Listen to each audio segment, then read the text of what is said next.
Ayan, what's up mga viewers? Andito tayo ngayon sa may location natin ng tabing dagat at sakop pa rin ng barangay Sisiman. At andito tayo ngayon sa may paggawaan ng mga pyesa ng barko. At ating kukunan sila kung paano paggawa ng mga pyesa ng barko. Ayan. Ang ginagawa nila ngayon ay yung blower sa barko. Tara, kita natin. Ayan mga viewers. Pansay pala dito yung tent. Sinasabi ko sa inyo, ito ay blower ng barko na dito nila ina-assemble. Papakita ko pa yung iba. Ayan, katulad niyan. Ito yung mga daanan ng tubig sa loob ng barko. Ayan, yung mga tubong malalaki na yan. Sa ano to po to, sa Herma Shipyard. Ayan. Ito yung mga tubo na ina-assemble ulit nila. Nagputol sila ng tubo na ganyan. Ito. Tinanggal nila dati yung mga luma. Yung mga luma wala na yan eh. Ayun, bagong tubo na naman. Tapos, assemble nila ng pagpunto.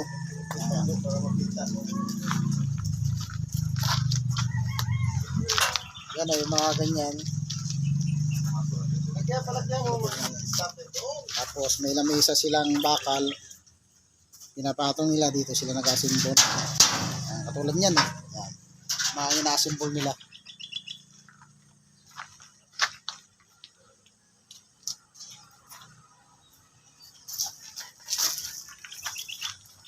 Ito yung papasok. ito yung ating kurman. Yan, yan. Ay, nakawil pala ito bagay. Paano papasok? Nakawil, naka-spot oh. Yan, nakahangir dito. Hindi talaga bababa yan. Kaya bababa. Pupukpukin.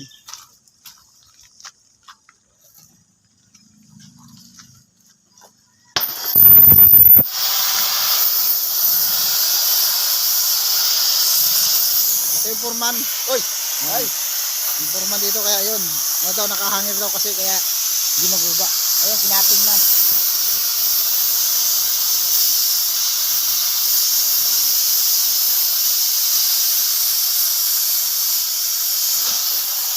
Yan! Yan, bumaba na. Kasi bababa yan. Kaya may ganyan, may screen sa laan ng mga ano yan, baka hindi pa Alikabok. Alikabok yan. Hindi, Hindi yung mga mapasok. ibon, ganun, ibon. Baka may dumapong ibon dyan na maya. Pwede. Pasok sa loob. Siyempre, pag umikot yung ilising malaki dyan sa loob. Tira-tir. Yan, pag umikot yung malaking ilising dyan, nagigop ng hangin.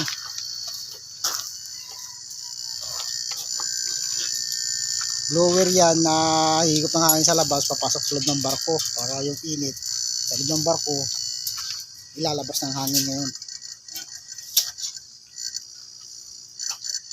Pag mayari na yan, dadalahin na yan dun Inikpitan mo sa ito, barko. parang hindi na maingay ah. Hindi pa? Parang hindi na ganong maingay gaya ng dati. Hindi na kaya mo maingay ah. Mamaya kuya pa nag-iinit ka na ingay na.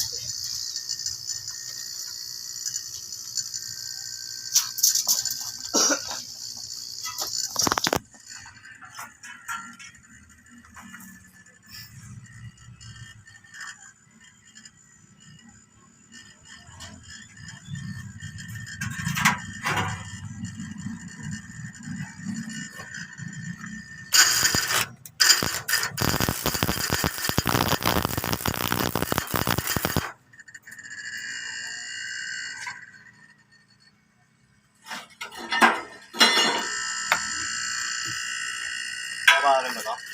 Babaran ito.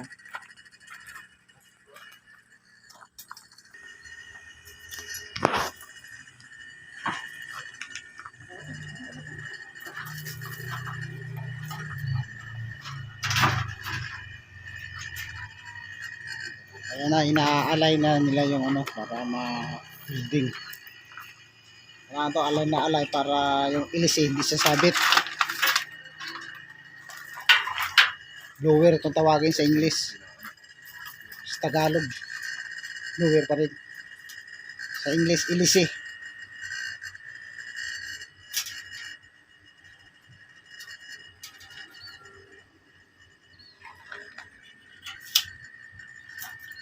Yung mga inasimbol nila. Oh.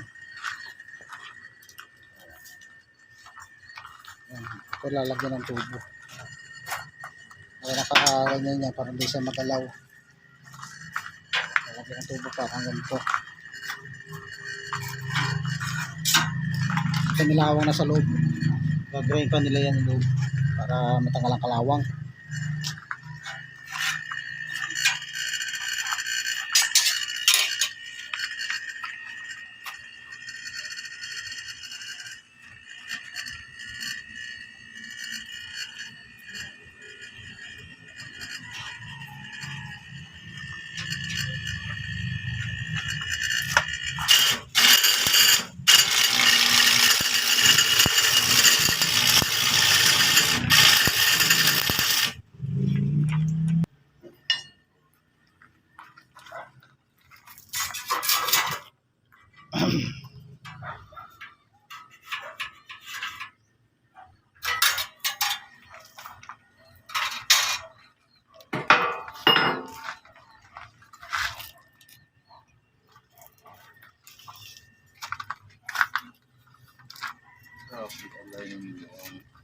Sinusukat para pantay-pantay ang line. Yan.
Umuwi kahapon.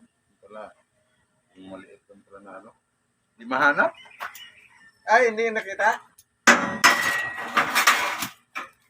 Hindi mo nakita, day? Hindi mahanap. Hindi mo napatay? Hindi. Uy, nandoon lang yun sa mga damit. Kailangan pumalay ito para kumakit sa loob.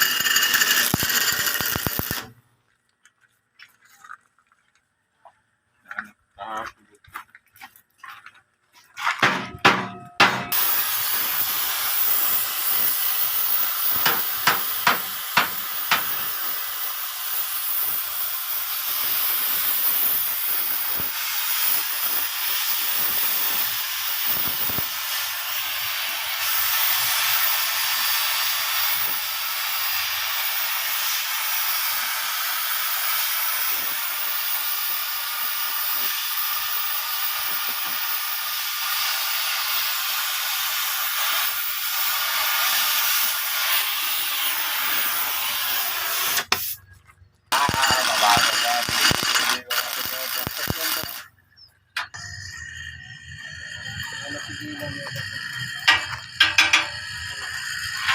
Hindi siya kumulong dito. Ito ka muna bago tanggalin.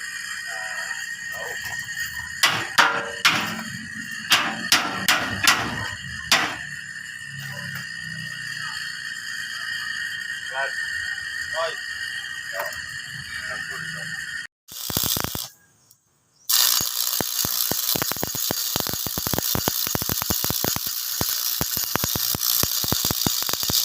So ayan mga viewers, hanggang dito na lang. Kita-kita na lang ulit tayo sa sunod na araw.